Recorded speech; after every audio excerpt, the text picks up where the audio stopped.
যদি নির্বাচন কোন ধরনের বিচার এবং মৌলিক সংস্কার ছাড়াই নির্বাচন করা হয় এবং ডক্টর ইউনূস সাহেব যদি সেই নির্বাচনকালীন সরকারের দায়িত্ব পালন করেন, আমরাই আপনাকে ইতিহাসের শ্রেষ্ঠতম গাদ্দার ঘোষণা করবো। মনে রাখবেন, বিএনপির না শহীদ জিয়ার বিএনপি করে, না তারা খালেদা জিয়ার বিএনপি করে, তারা ভারতের বিএনপি করতে চায়, আমাদেরকে বিএনপির শত্রু হিসেবে চিহ্নিত করতে চায়। বিএনপি, জামাত ইসলামী অপরাপর রাজনৈতিক দল, আপনাদেরকে আমরা এখন হুমকি দিব। মনে রাখবেন, এই জুলাই গণ অভ্যুত্থান রাজনৈতিক দল সাথে ছিল, কোনো রাজনৈতিক দলের নেতৃত্ব হয় নাই। ছাত্ররা মাঠে নেমেছে আর বাংলাদেশের মানুষ নিজেই আন্দোলন করেছে। বর্তমানে বাংলাদেশের ভোটারদের মধ্যে 18 থেকে 29 এই বয়স সীমা ভোটার হলো 3,62,00,000। আপনাদেরকে মনে করিয়ে দেই, বর্তমানে বাংলাদেশে ভোটার তালিকায় যেটা হালনাগাদ হবে সেই অনুযায়ী কাছাকাছি, একদম কনফিডেন্ট ফিগার বলছি না, ভোটারের মধ্যে 18 থেকে 29 বছর এই বয়স সীমার মধ্যে ভোটার হলো 3,62,00,000, মানে পুরো ভোটের 33%, মানে 3 ভাগের 1 ভাগ। এখন বর্তমানে যারা সংস্কার চায়, যারা আগের পুরনো ফ্যাসিবাদ চায় না, দেখবেন এরা ম্যাক্সিমাম 40-এর নিচের বয়সের মানুষ। 40-এর উপরে যাদের বয়স হয়েছে তারা চ্যালেঞ্জ নিতে ভয় পায়, তারা আগের অসততার মধ্যে ডুবে থাকতে চায়। 18 থেকে 40 বছর যারা সংস্কার চায়, এদের ভোটার সংখ্যা 7,15,00,000।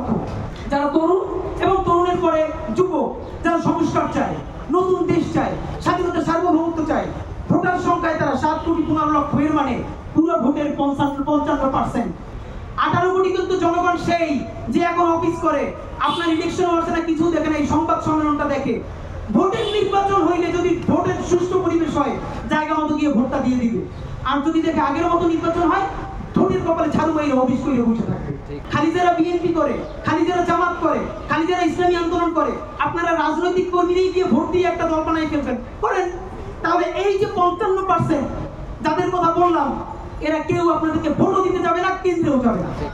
সেরকম উদযাপনের নির্বাচন যদি করতে চান, তাহলে এই সকল মানুষকে নিতে হবে। তাহলে কি করতে হবে?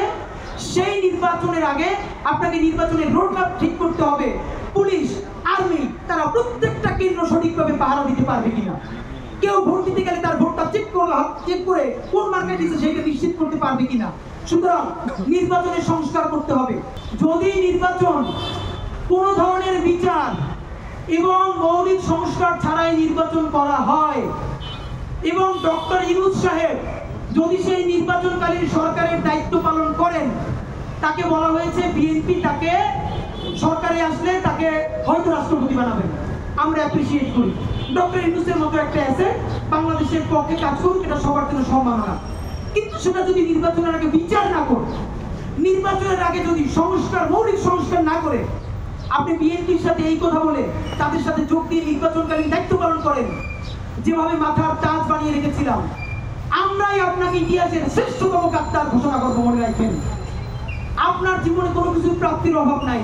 তরুণদের কাছ থেকে, শহীদদের মায়েদের কাছ থেকে, শহীদদের সন্তানের কাছ থেকে জুলাইয়ের গাদ্দার হিসেবে বিবেচিত হয়ে কবরে যাইন না। আল্লাহর ওয়াস্তে আপনার হাতে পায়ে ধরে দেব। যেই খালেদা জিয়া 91-তে শুধু ভারত বাংলাদেশ নিয়ে যাবে এই সত্য কথা বইলা তুমুল ভোটে নির্বাচিত হয়েছে, সেই জিয়ার দল, সেই খালেদা জিয়ার দল বিএনপি আজকে সংস্কারের পক্ষে যদি কথা না বলে, আজকে বিচারের পক্ষে বড় মিছিলটা না করে, তাহলে আমরা সেই বিএনপিকে বলতে চাই, মনে রাখেন, অভ্যুত্থান শুরু হয়েছে, অভ্যুত্থান শেষ হয় না। দায়িত্ব নিয়ে বলি, ছোট মানুষ হিসাবে বেঁচে থাকবো কিনা জানি না, যদি বিচার না করে, মৌলিক সংস্কার না করে নির্বাচন করে ফেলা হয়, মনে রাখেন আগামী 3 বছর, 5 বছর বা 10 বছর, সামটাইম যে কোনো একটা সময় দেশে চূড়ান্ত একটা বড় অভ্যুত্থান হবে। রেমিটেন্স যোদ্ধাদের ঢাকায় বিশেষ ছাড়ে রেডি ফ্ল্যাট দিচ্ছে শতভাগ বিশ্বস্ত ও নির্ভরযোগ্য প্রতিষ্ঠান প্রবাসীর সিটি।